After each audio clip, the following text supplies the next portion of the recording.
Bom dia, bom dia, bom dia, sempre desejando bom dia às 24 horas, celebrando as 24 horas do dia, sempre, sempre, sempre.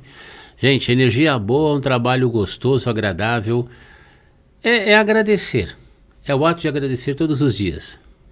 É sair da ostra, sair da caverna, sair da mesmice, buscar rotinas, buscar hábitos saudáveis. Uma vez eu ouvi uma psicóloga falando que o cérebro busca a repetição, que o cérebro busca a disciplina, que o cérebro busca coisas constantes, fazer coisas constantes. Mas a pergunta é, quando isso é bom e quando isso é ruim? Quais são os hábitos bons e quais são os hábitos ruins? Às vezes você tem um hábito saudável, onde você trabalha de maneira saudável, estuda de maneira saudável, pratica o esporte de maneira saudável e tudo bem. E a vida flui maravilhosamente bem dentro das possibilidades.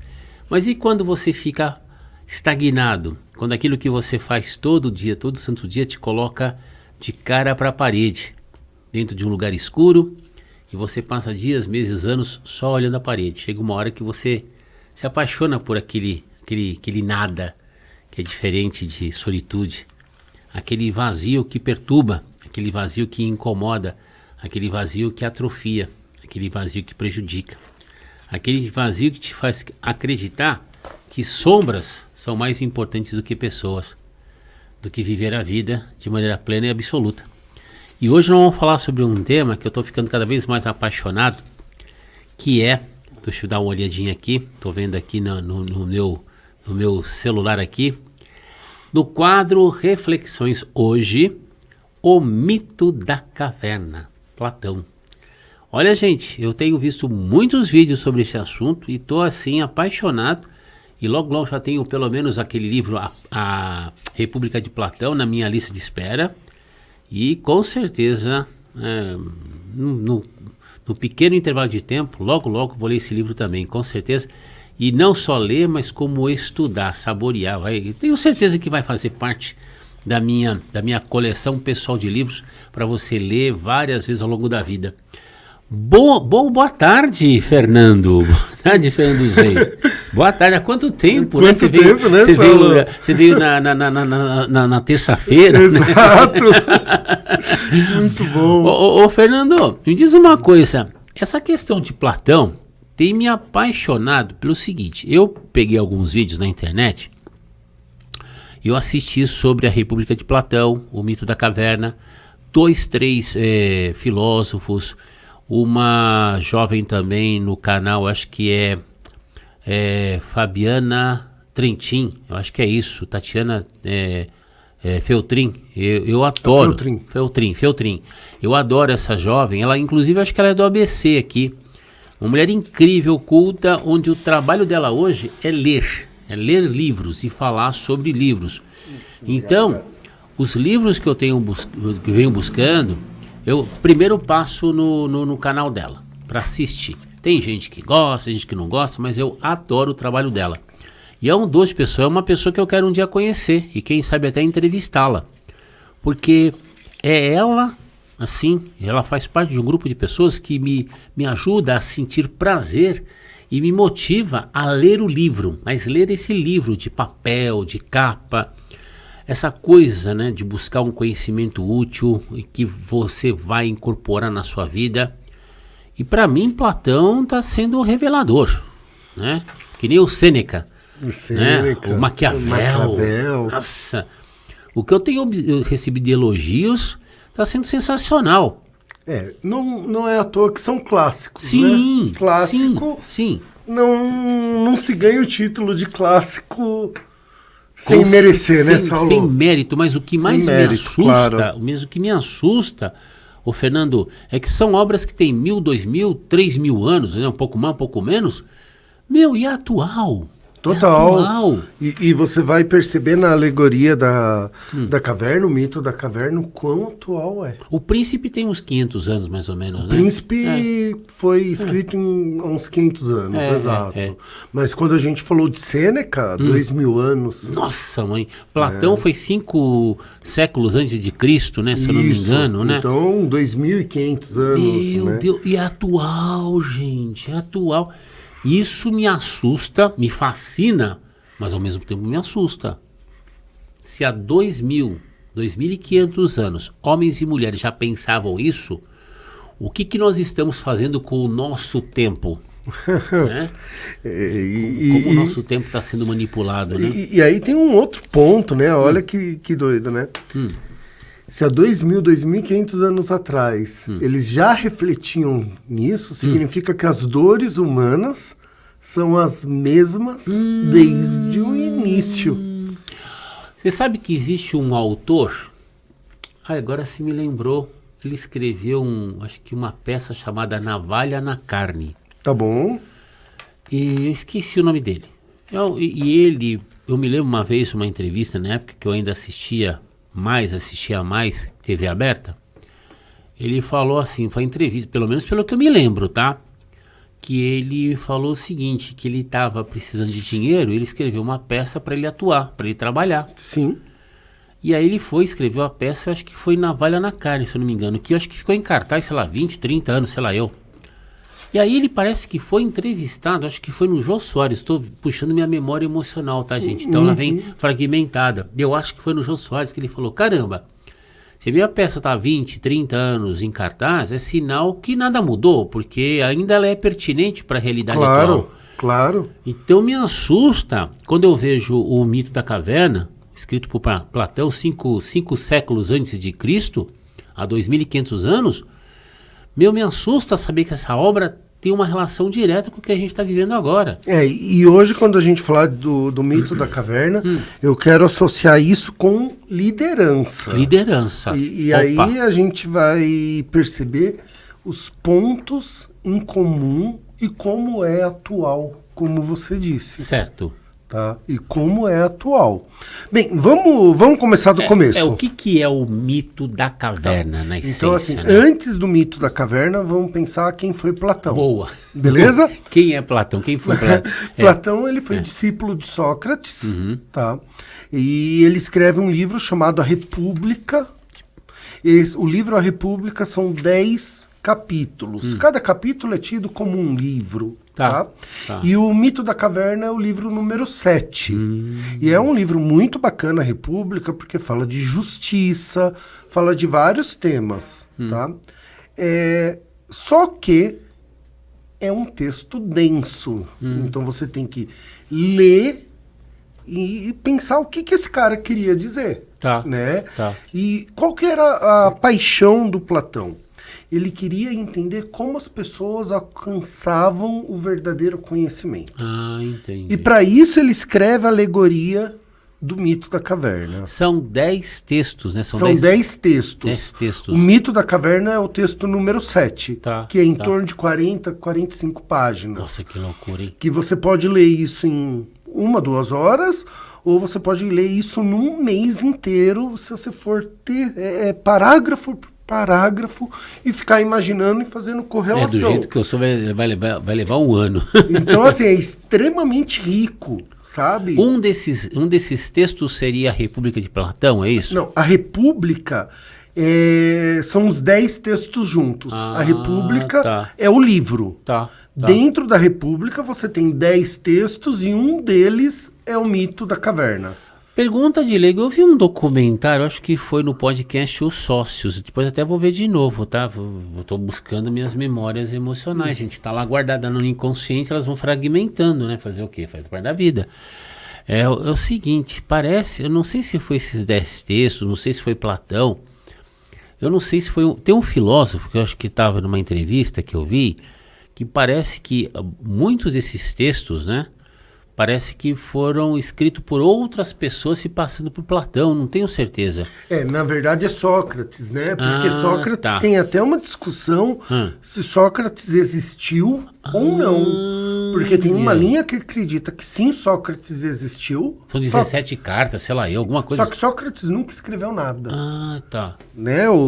E aí tem uma galera que discute se o Sócrates existiu ou se o Platão criou o personagem Sócrates como modelo de homem, pensando o homem como pessoa, modelo de pessoa ideal.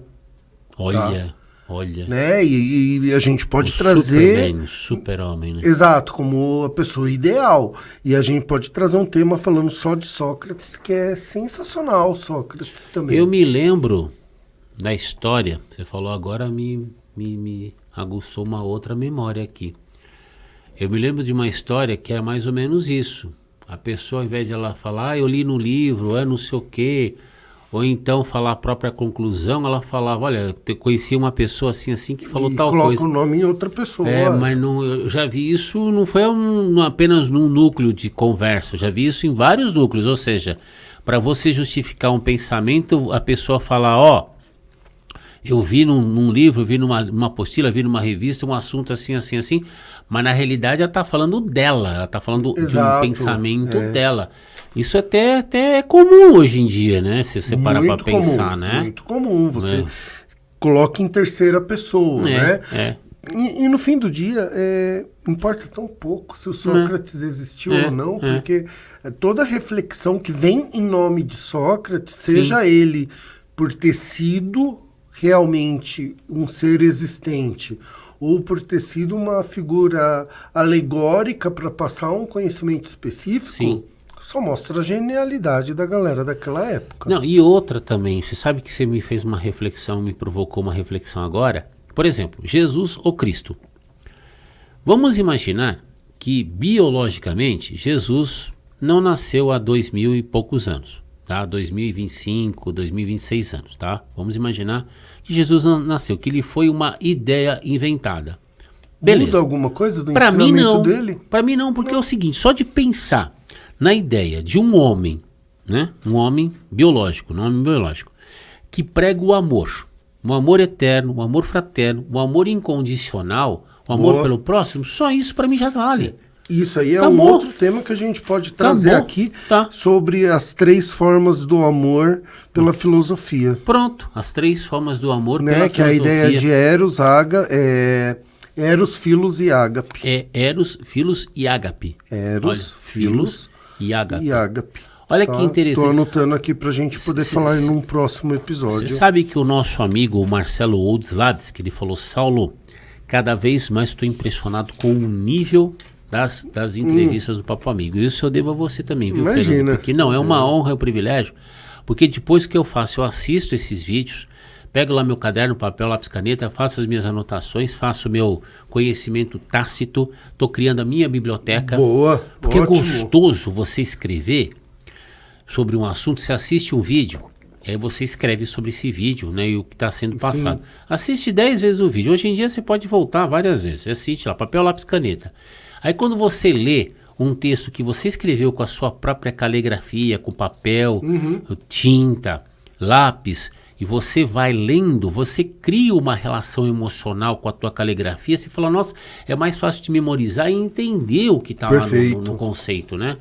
Esse mito Bom, no caso, o Sócrates, ele tecnicamente foi discípulo de Sócrates, né? Platão foi discípulo de Sócrates. Platão foi discípulo de Sócrates. Isso. Ele devia ter o quê? Uns 20 anos quando ele foi discípulo de Sócrates, provavelmente? Nossa, aí não, sei, só estou fazendo pode ser. Uma elucubração para poder escrever o que ele escreveu e ter essa disciplina naquela época, pelo amor de Deus, né?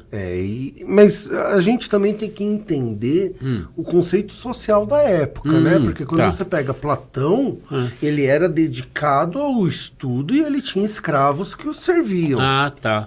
Né? Ele não estava sendo preparado para ser político? Eu não sei se foi. Ele não sei se foi. Tô confundindo. Agora, você entrou num tema super interessante, porque o que é o político na época, né? Porque a ideia da república grega vem da onde? Você tem o idiota, que é aquele que pensa em si.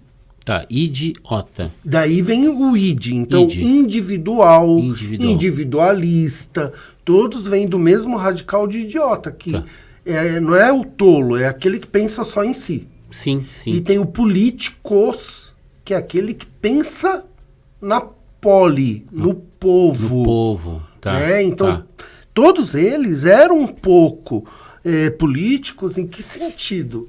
Eles não pensavam em si, eles pensavam Olha a paixão do Platão. Como o homem, né, como ser humano, acessa o conhecimento verdadeiro. Tá, olha que Né? legal. Então não era como ele acessava, era como o ser humano acessa Nossa. o conhecimento verdadeiro. Então é o todo, é o polis. É o polis, Né? né? Então todos eles têm um lado político e é uma pena que a gente vê que hoje o político é idiota e não o político mesmo, né? Porque que, infelizmente, por natureza da palavra, por etimologia, o político deveria ser aquele que abre mão de si em função do povo. É o servidor público, Que é o né? servidor Público, né? O servidor público, ele está para servir ao público. Né? E hoje me parece que E não ser servido pelo público, e né? não ser servido. E hoje parece que, assim como outras coisas, tem algumas inversões aí no meio, Se né? eu não me engano, me corrijam se eu estiver errado, gente, pelo amor de Deus, internet me salve aí. É o seguinte, eu acho que eu vi uma matéria do Mário Sérgio Cortella falando que cidadão, cidadania e político, política, polis, parece que nasceu, uma palavra nasceu na Grécia e outra nasceu no latim, não sei, grego e latim. Mas as duas têm a mesma raiz, que político e cidadão vem de cidade, de cidadania, Pode de ser, polis. Né? Então pode eles ser. têm, um veio do grego e outro veio do latim, coisas assim. Mas isso depois a gente vai pesquisando, gente. Vamos Vamos estudar isso aí, que é muito legal. A gente, é que nem uma pirâmide, né? Você pega lá a base, você vai desenterrando, vai surgindo mais mistério, né? Do que respostas, né? E aí, no caso, o sétimo livro foi o que o Platão fez, é isso? O Platão ele fez os 10 livros, tá? Que compõem a República, e o sétimo é o Mito da Caverna. Então, só para contextualizar, qual é a alegoria que ele conta? Tá? Ele quer falar do sistema de educação, tal, e aí ele conta uma alegoria para explicar, tá? Ele diz o seguinte, imagina que você esteja dentro de uma caverna, e nessa caverna existam pessoas aprisionadas, e elas estão aprisionadas de uma maneira que elas não conseguem mexer nem o rosto, tá? Elas estão totalmente aprisionadas. À frente existe um paredão e a saída da caverna fica nas costas desses prisioneiros, ok? A luz que entra pela caverna gera sombras. E além da luz que entra pela caverna, você tem algumas fogueiras na parte de trás. Certo. Né? Então, imagina você dentro da caverna, aprisionado, olhando à frente. Só a parede. Tem uma iluminação atrás de você, com luz natural ou luz feita pela fogueira, e isso remete uma sombra sua na parede. Nossa. Atrás de você tem pessoas passando com objetos. Então você vê lá a sombra de um vaso, a sombra de um animal passando. E essas pessoas que estão passando, elas conversam.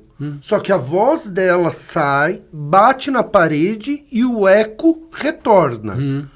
Se você está na situação de prisioneiro, que você está vendo a sombra e ouvindo vozes, você imagina que as vozes é da sombra. Vem da sombra. E não do que está atrás. Certo. Ok? Muito louco isso, hein? Bacana. Chega uma hora que um dos prisioneiros se liberta, tá? E aí, para mim, não fica muito claro se ele se liberta ou se alguém ajuda ele a se libertar. Tá. Mas isso pouco importa, ele se liberta.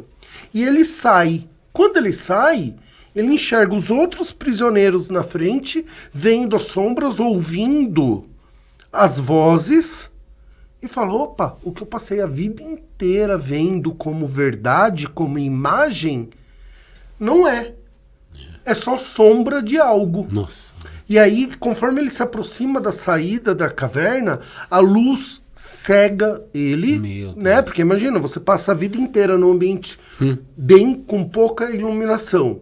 Sim. Quando sai, a luz cega, gera um desconforto, e aí ele começa a olhar, as coisas têm outras formas, têm outras cores, e ele fala, nossa, que maravilhoso isso. Eu tenho que voltar e contar para os prisioneiros o que eu vi, porque eles vão querer se libertar. Sim. E ele retorna. Quando ele retorna e conta para os prisioneiros falam assim, você tá louco. Imagina, você endoidou de vez, a sombra é real. Tá. A ponto de se revoltarem contra ele, darem uma surra e matar. Nossa, mãe. Né? E daí, dessa história simples, a gente tira vários conceitos, tá? Então, vamos lá. Primeira coisa que a gente precisa entender. Quando ele sai da caverna e enxerga luz, para o Platão, sol, luz, conhecimento. Tá. Então, significa o quê? Ele teve acesso ao conhecimento. Ótimo.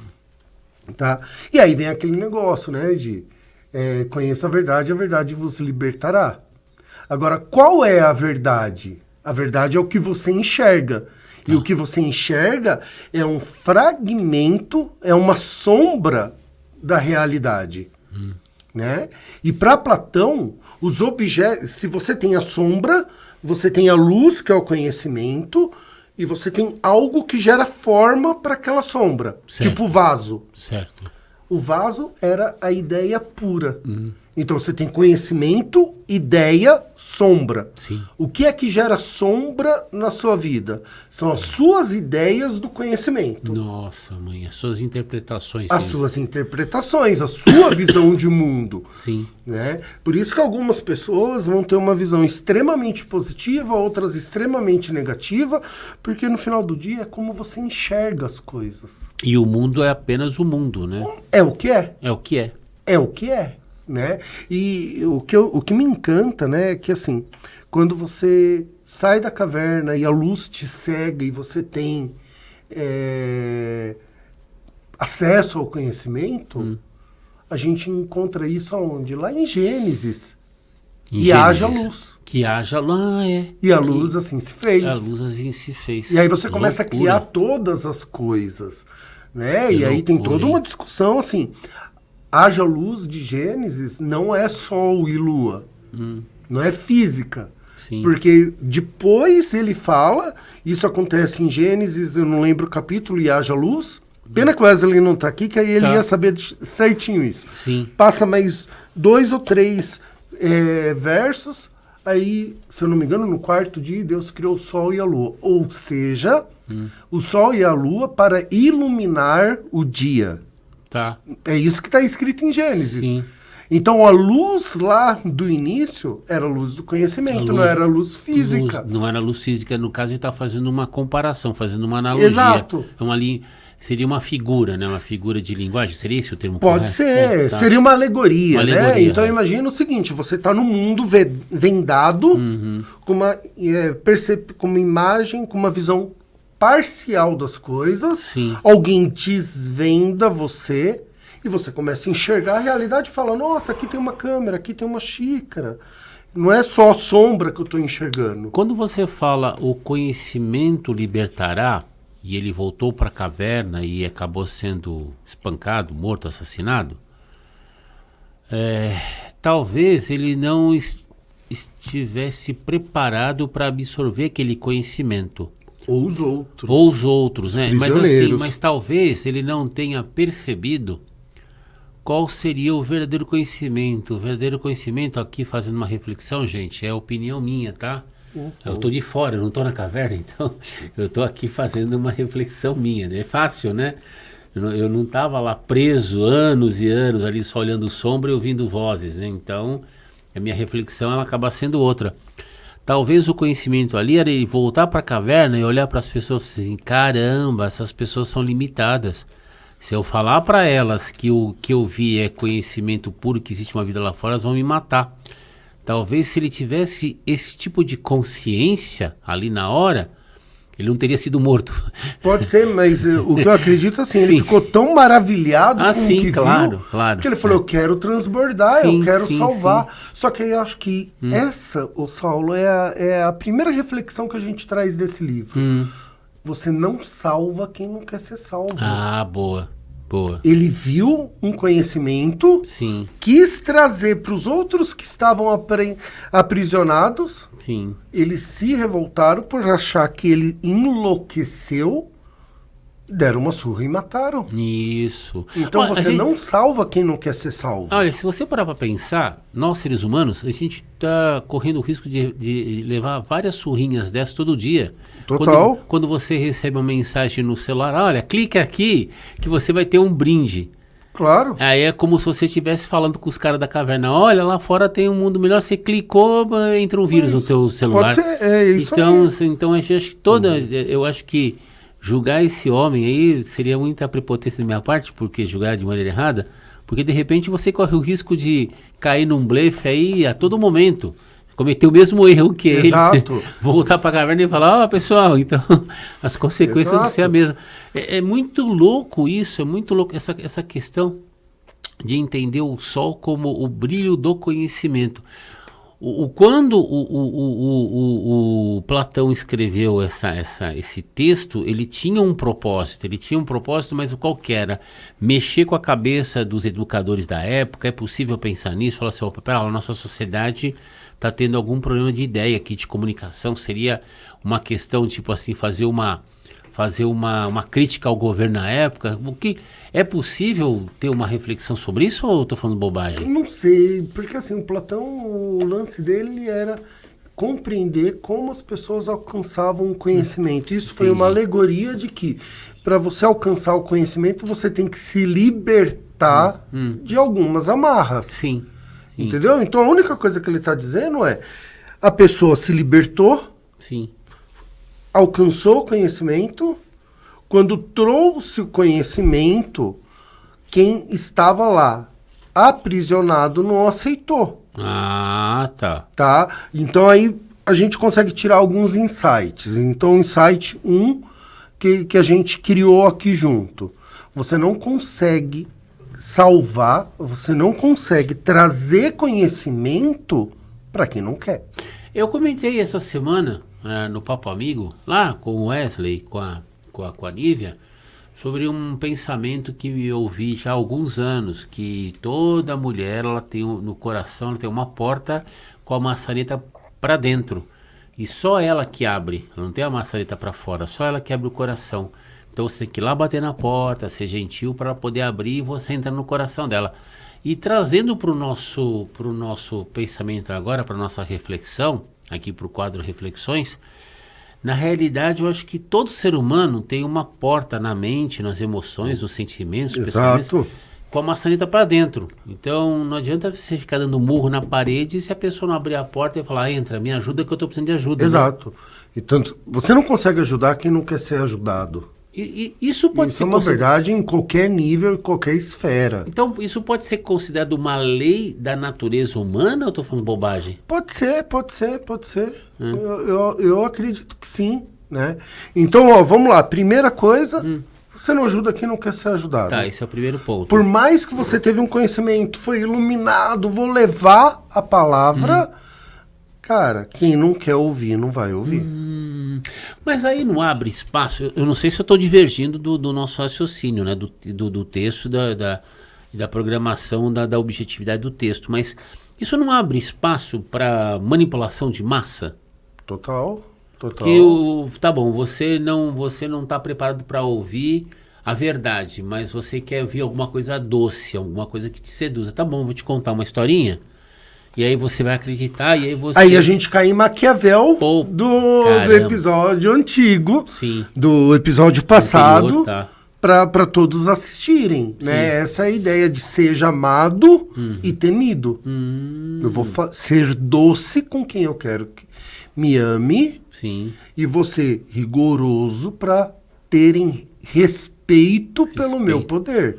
Nossa, Né? muito louco, hein? Então a diferença, se a gente parar para pensar, de um ponto de vista, sei lá, não sei se é filosófico, Platão e Maquiavel se for observar, tecnicamente estavam buscando a mesma coisa praticamente, conhecimento, esclarecimento, despertar da o consciência. Maquiavel ele vai estudar a ciência do poder, a ciência política do poder. Tá. E Platão estuda como o homem chega no conhecimento. Como o homem chega no conhecimento. Daí a gente fazer um salto de que conhecimento é poder, a gente pode tentar caminhar isso. Tá. Mas eles tinham olhares e visões distintas. Você vê que às vezes eu solto umas batatas quentes aqui que nem eu consigo segurar. Não. Porque vem, eu não Você sei. pode fazer essa ponte, né? Mas não que um seja fruto do outro. Tá. Até porque eles viveram em momentos muito Sim, distantes. total. Será que Maquiavel chegou a ler Platão? Com certeza deve Nossa, ter lido, né? pelo menos conhecido, todos os né? grandes leem os clássicos, eu né? acho que- É uma necessidade e ele deve ter usado base de alguns conceitos para formular o dele. Sim. Tá? A gente entra aí numa outra ideia, que se eu não me engano é de Descartes, que fala sobre consequência, né? Que ele fala assim, eu sou sempre a consequência de algo que aconteceu antes. Nossa! Tá? Mas aí, pra gente não fugir, a gente trata isso em outro tema, tá? Não, sim, claro. Então, claro. primeiro, você não ajuda quem não quer ser ajudado, mostra bem quando a gente fala do mito da caverna. Tá. Segundo insight que traz pra gente no nosso dia a dia, os prisioneiros viam sombras, certo? Tá. As sombras eram verdades? Para eles? Olha, para eles sim. Exato. Sim. Aí tem um conceito que a gente trabalha quando vai fazer educação de criança, que é a verdade provisória. Pro prisioneiro, aquilo é verdade, mas não era verdade absoluta. Então, nem tudo que você vê é aquilo que você vê. Nem tudo que você vê é a verdade. É verdade, é verdadeiro, né? É a verdade absoluta. Por isso que é comum falar assim, verdade absoluta não Quando existe. você fala de Papai Noel, Coelhinho da Páscoa, você está passando sombras para as crianças para depois passar uma lição, uma informação, um conhecimento, exato. uma sabedoria dentro dessas histórias. Agora vamos lá, quando a gente fala vida adulta, vamos pegar nós, tá?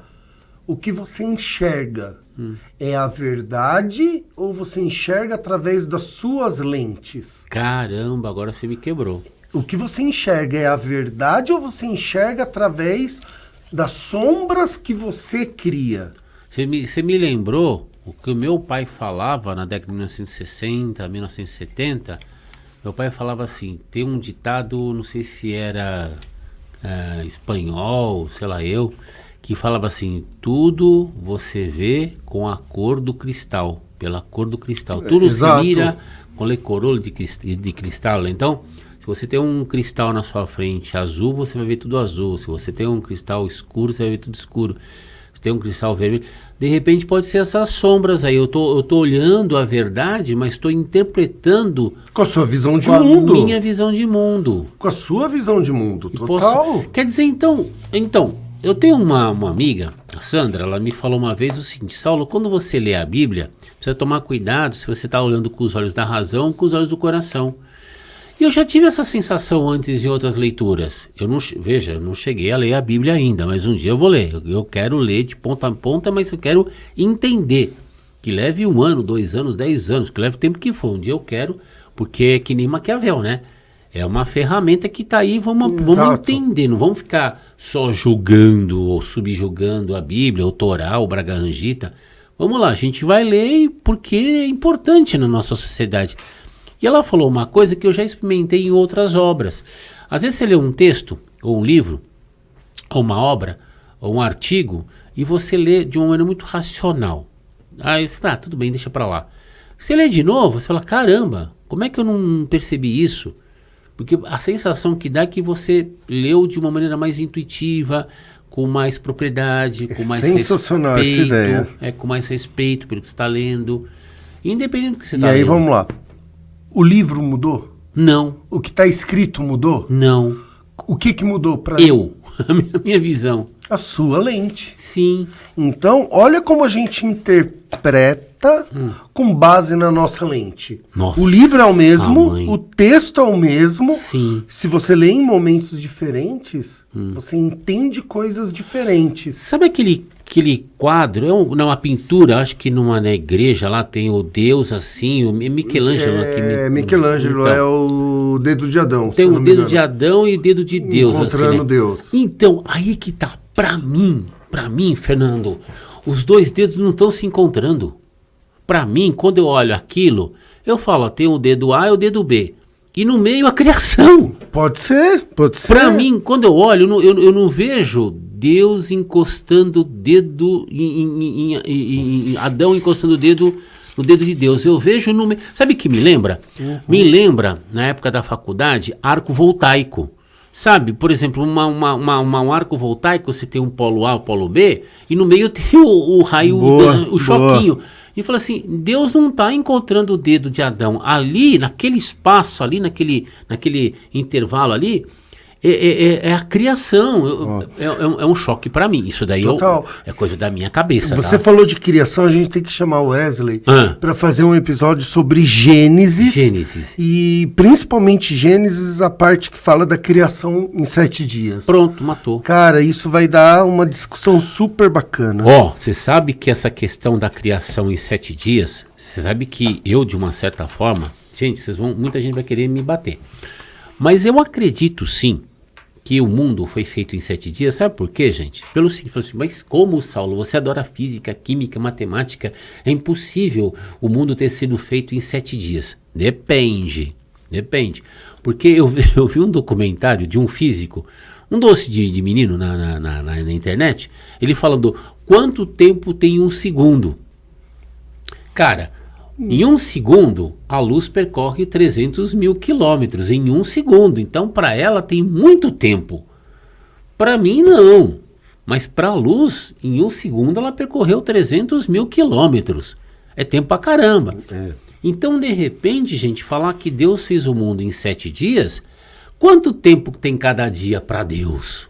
E aí a gente entra numa discussão, né, de uma reflexão, porque tem uma galera que vai entender a Bíblia muito alegórica. Tá. E tem outra que vai entender como eu entendo. Tá. Como tá escrito. Tá? E aí, para mim, tem algumas incongruências. Por exemplo, eu não acredito que Deus fez o mundo em 7 dias. Tá. Mas eu acredito que Deus abriu o Mar Vermelho. Eu não acredito que Deus fez o mundo em 7 dias. Mas eu acredito que Jesus ressuscitou. Cara, você tem que escolher. Você acredita ou não acredita? Tá. Né? Porque ou você acredita... Ou é uma Bíblia self-service, tipo essa parte eu pego porque eu acredito, essa aqui sim, tá. eu posso não compreender. Tá. Agora, crer é outra coisa. Boa. Tá? Boa. E isso cai aqui, ó. Quando o mundo... esse desconforto que gera da não compreensão é quando você sai da zona de conforto. Boa.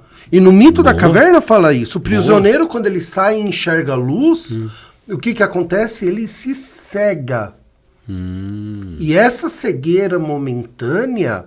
Né? Porque você está num ambiente muito escuro, já aconteceu contigo, está num momento muito escuro, dá aquele flash de luz, Sim. Cara, dá... Ou você está num lugar muito iluminado, acaba a luz, no começo você não enxerga nada, daqui a pouco você começa a ver algumas coisas. Sim. Né? Então a gente tem a questão de se adaptar, mas toda vez que eu saio da onde eu estou acostumado para algo novo, o que acontece? Gera desconforto. Uma provocação, né? Pode ser uma provocação, uma simples explosão. provocação. Eu saio da minha zona de conforto. Se eu saio da zona de conforto, é desconfortável. Desconfortável. A palavra já traz Desconforto. isso. Né? Então, ó, vamos lá. Primeiro insight que a gente trouxe aqui, tá? Que você não ajuda quem não quer ser ajudado. Tá. Né? Quando o prisioneiro que recebeu a luz volta para passar isso para os outros... Ele foi morto. Tá. E isso a gente vê se repetir na história. Tá. Vamos pegar a história um pouco mais atual, que o Brasil é um povo cristão, certo? Certo. Na sua maioria. Se você considerar, quando Cristo traz a verdade para 10 o minutos. povo, Tá, 10 minutos. o que acontece com ele no final? Ele é crucificado. Sim, é. Né? Então você vê que Jesus foi isso se repete ao Sim. longo da história. Então, primeiro insight. Segundo insight. Nossa, 500 anos antes, hein? Segundo insight. Nem tudo que você vê é verdade. Então sempre cabe a reflexão de, pô, isso que eu estou julgando é fato ou é a minha percepção do que eu estou julgando? Nossa. Tá? E aí o terceiro insight, que é toda mudança gera desconforto. E aí vem o último insight que eu queria trazer aqui, que é o seguinte: quando você está numa função de liderança e você é líder aqui no programa, Tá. né? Porque você influencia as pessoas. Tá? O líder, ele vai influenciar. É uma baita É responsabilidade. uma baita responsabilidade. Agora, Certo. vê se acontece com você. Quando você influencia, você está mostrando um caminho, uma visão de mundo que é sua e para algumas pessoas é uma visão nova ou é uma visão diferente, ok? Ou distorcida. Ou né? distorcida. Tá. O que as pessoas falam? Saulo, você é louco, né? Já ouvi várias vezes isso. E aí é criticado, é julgado, apedrejado, Sim. né? Então toda vez que você retorna com conhecimento para libertar um povo, seja qual for, você vai ter um peso e vai ter uma consequência. Você sabe que você falou uma coisa que me despertou uma outra lembrança. Porque nem todo mundo vai aceitar. Você sabe que você falou uma coisa que me despertou uma outra lembrança muito séria. Por exemplo, eu gosto de física, química, matemática. Todo mundo sabe disso. Eu já falei milhões de vezes que eu fiz engenharia até o 2º ano. E infelizmente parei de estudar, parei a faculdade e tal. Ou melhor, eu parei a faculdade, mas nunca abri mão, nunca parei de estudar. Só que o meu jeito de estudar, por causa das minhas características, é diferente. Eu fui descobrindo isso com o passar dos anos. Eu gosto de pegar um texto, ler várias vezes aquele texto, escrever, desenhar, pensar. Então aquilo que você aprende uma semana, eu levo às vezes 3, 4, 5 semanas para aprender, se aprender, porque às vezes eu perco o interesse e vou procurar outra coisa. Tá bom? E aí eu percebi que quando eu parei a faculdade e continuei a estudar física, química, matemática, porque eu dava aula de matemática, muitas pessoas falam assim, mas quem é você para dar aula? Você não tem diploma. E aí eu perdia muito tempo tentando explicar para essas pessoas que eu continuava estudando. Hoje eu falo, caramba, olha o mito da caverna aí. Olha eu sendo apredejado, sendo morto e não percebendo. Então hoje eu falo assim, tá bom, legal. Então simplesmente eu parei de andar com essas pessoas e quando eu vejo nas calçadas eu mudo de calçada. Seria isso também uma mudança de hábitos? É uma mudança e é uma mudança de... Comportamento, porque assim, hoje em dia todo mundo fala assim, você tem que ser inovador, você tem que ser disruptivo, você tem que influenciar as pessoas para isso, para aquilo outro. Bacana. Toda vez que você assume esse papel, você vai ser criticado. Vai tomar pedrada, se bobear. Vai tomar pedrada, tá? Por quê? Ao retornar, ele encontra resistência e hostilidade. Sim. Né? Então, vamos... Freud, Jung, Einstein. Todos eles. Meu. Então, ó, vamos fazer um resumo. A pessoa lá, o prisioneiro, ele estava aprisionado com uma verdade que sempre foi assim. Claro. Porque o que ele enxergavam era sombras e vozes de ideias que eram refletidas na parede. Tá. Um dia ele se liberta, tem acesso ao conhecimento e vê que o mundo é muito mais belo e complexo do que aquilo. Nossa. Nesse momento ele quer voltar para ajudar e quem estava aprisionado não quer ser ajudado. Meu Deus. Ele é tratado com hostilidade. E no final ele leva uma surra e morre, se eu não me engano. Olha tá? que loucura. Então assim, você não ajuda quem não quer ser ajudado. O que você enxerga nem sempre é o que o outro enxerga, entendeu? E eu me coloco no papel do prisioneiro, eu entendo, caramba, a vida inteira eu vi isso, agora vem um doido falando que é diferente. Tá. Sim, sim, Né? sim. Você sim. pega, por exemplo, o cara que sempre foi super workaholic, Aí fala assim, caraca, a vida inteira eu tive que ralar para trabalhar e vem um doido falar que eu posso trabalhar menos e ganhar mais. Esse cara tá louco. Usando drogas, Sim, não é possível, é. não é? Porque cada um vai enxergar a realidade conforme a sua lente. Os seus parâmetros. Seus parâmetros, desde a parte da infância até a vida adulta. Nessa semana, o Dr. Tadeu, ele veio no Papo Amigo e ele falou sobre a questão de São Judas Tadeu, que meu nome é Saulo Tadeu Apes, o nome dele verdade. é Tadeu Vasconcelos, tal. E ele falou que São Judas Tadeu ele foi espancado, porque ele tinha salvo uma pessoa de morrer numa vila, ele e outra pessoa que estava com ele, e aí a vila, nossa, que maravilha, vamos reformar, não sei o quê. Um ano depois, quando ele volta no local, o pessoal, foi ele que salvou fulano, foi lá, por algum motivo, não sei, ele foi espancado até a morte. Então você vê, né, Jesus também foi espancado até a morte. Galilei, quando falou que a Terra girava em torno do Sol e não o contrário, o que aconteceu? Foi preso, foi impressionante. Aí você fala assim, mas isso é só pelos seus inimigos? Vamos lá, nem sempre. Nem sempre. Porque o ser humano ele está preso numa caverna, isso é o que eu acredito, tão grande que ele é assombrado pelas suas próprias sombras, sombras das suas ideias. Sim. Ok? Aí você pega, por exemplo, Moisés estava libertando o povo do Egito. Certo. Ok? Moisés, na cara dura.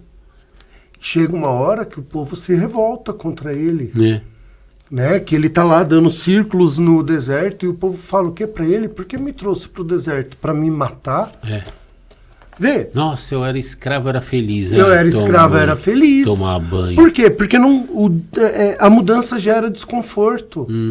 E se você não tá fortalecido, esse desconforto quer fazer você retornar pro que era antes. Recentemente eu assisti um filme no cinema de um pesquisador que foi obrigado a virar astronauta à força porque ele precisava salvar o planeta Terra porque existia uma coisa comendo as estrelas, comendo o Sol. Tá bom. Né? Muito louco, o filme recente agora. Aí veio aquela minha reflexão. Na vida, a gente fala muito sobre aquilo que você vai fazer 24 horas por dia, 8 horas por dia, 30 horas por dia, 8 dias por semana, 500 dias por ano. Ai, eu dou tudo, eu pego a minha vida inteira e me sacrifico para os meus filhos serem felizes. Então, tipo aí, você encontrou um motivo para você viver. Beleza. A questão do filme é que já vi isso em outras histórias, tá? Os 47 Ronins, tal, e outras histórias. A pergunta é, o que vale a pena, né? Vale a pena viver para ver o seu filho se formar? Legal, então eu vou trabalhar 48 horas por dia para o meu filho se formar, legal. Mas o que vale a pena morrer? Então, talvez aí, o Fernando, seja o que vale a pena na tua vida você se dedicar tanto a ponto de morrer por essa coisa? Quer dizer, é como se fosse uma coisa maior do que você, como se o seu legado, aquilo que você vai deixar depois que morrer, fosse mais importante do que a sua própria vida. Mas isso explica o porquê ele retorna. Porque, vamos lá.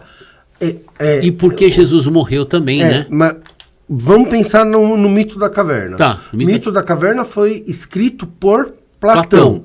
Qual era o grande desejo de Platão? Entender como o homem, pessoas, alcançavam o verdadeiro conhecimento. Certo. Ok? Ok. Quando o prisioneiro sai, acessa o verdadeiro conhecimento e retorna, você entende que esse era o propósito de vida do Platão? Acessar o verdadeiro conhecimento? Tá. Então, quando você fala assim, pelo que vale a pena você morrer? Para Platão, o verdadeiro conhecimento valia. Nossa. Por isso que, por que ele retornou? Porque era a única coisa que ele tinha que fazer. Poderia fazer, né? A razão da minha vida é ter acesso ao verdadeiro conhecimento. Aí eu tive o verdadeiro conhecimento. Eu não vou trazer de volta. Para as pessoas. Para as pessoas, Sim. não vou fazer um politicos, né? De trazer em prol de todos e libertar todos, porque eu me libertei porque eu tive acesso ao conhecimento. Então, isso explica o porquê ele retornou. Nossa, mãe. Mesmo provavelmente sabendo do risco que teria com resistência e hostilidade. Porque resistência e hostilidade era o quê no final do dia? Nada. Tá. Resistência e hostilidade era o preço pago por ele ter conhecimento. Era o propósito da vida dele, e aí responde. Isso era pelo que valia a pena ele morrer. E a magia do pensamento do Platão foi colocar essa ideia em palavras, ou seja, o meu personagem foi na luz, encontrou a luz, voltou e acabou sendo espancado e morto. Exato. É uma coisa que poderia acontecer com o próprio Platão, ele tinha consciência disso. E da onde ele tira isso? Vamos fazer um ponto final aqui. Como que Sócrates morre? Sócrates, ele é condenado à morte por causar tumulto entre os jovens. Tá? A gente vai falar disso. Tá. E quando ele é condenado à morte, todo mundo chega e fala: Sócrates, fuja. Né? Eu vou te dar abrigo, tal. E aí Sócrates fala: o quê? Agora eu vou me acovardar? Sim. Jamais. Aí ele toma cicuta, que era um veneno, e ele se suicida. Né? Ele faz a sua própria morte. Né? Então, olha aqui, o meu propósito, que era esse, agora que eu alcancei. Vou fugir? Eu vou fugir. Opa, Jamais. O meu propósito agora é ter um papo amigo de 2 horas. aí responde o lance do propósito. Ô, Gabriel, terminou o nosso tempo? Já deu? Então, mas a gente pode voltar. Não, Platão a gente vai ter que voltar. Platão são 10 livros, então a gente vai voltar várias vezes. E olha, esse finalzinho da cicuta aí de Sócrates. Agora que você me abriu a mente aí, que eu tô fazendo essa reflexão, agora esse finalzinho, no ápice de atingir o meu propósito, eu tomar cicuta, me despertou. Talvez Sócrates tenha sido inventado por Platão. Olha, me despertou essa reflexão aí. Nunca saberemos. Ô, gente, mais um papo amigo aqui com o quadro Reflexões, hoje trazendo Platão e trazendo essa pessoa incrível que é o Fernandão aqui, que é um tesouro que Deus me colocou na vida. Meu amigão lindo aqui. E, gente, vamos que vamos. Então, mais papo amigo, informação com reflexão. Vamos voltar e vamos. Próximo episódio vai ser do quê? Do quê? Qual que é o próximo? Herói. Herói. Então fica ligado aqui na próxima sexta, que vai ser falar sobre Hércules, os Hércules e a jornada do herói. Vai ser um papo muito doido também. O conceito de herói dele é diferente, viu? Já vai pesquisando vai pesquisando aí. Deixa o nome, telefone, endereço, bora lá, tudo aí. Pessoal, para quem quiser me acompanhar diariamente, eu coloco conteúdo de gestão, liderança, essa parte mais filosófica de como enxergar o mundo para usar no dia a dia com gestão e liderança. Pode me procurar na minha rede social, Miosotis Hub, Miosotis, Miosotis HUB Hub, tá? Vou ficar muito feliz em ter vocês lá. Em todas as redes é exatamente o mesmo. E tiver dúvida, pergunta, questionamento, dor de barriga, manda, que eu fico feliz pra caramba de poder contribuir de alguma maneira. Quer deixar um WhatsApp? Bom, eu acabo sempre esquecendo. Não, por favor. Para quem quiser entrar em contato comigo, 11 91 270 9315. 11 91 270 9315. Saulão. Imagina, obrigado, viu, cara? Você vai voltar, porque agora toda semana tem esse quadro Reflexões. Ô, Gabriel, tem como você colocar aqui o programa, né? Ó, gente, é o seguinte, nós temos aqui o Pix do Papo Amigo, que é programa papoamigo@gmail.com. Programa papoamigo@gmail.com. Caso você queira ser um colaborador, um apoiador, tá aqui. Faça a sua colaboração, seja feliz e ajude o projeto Papo Amigo a seguir em frente. Porque cada vez mais vai trazer conteúdo de qualidade, com certeza. Beijo no coração, fica com Deus, até o próximo Tchau, Papo tchau. Amigo. Tchau, tchau, Beijão. tchau, tchau.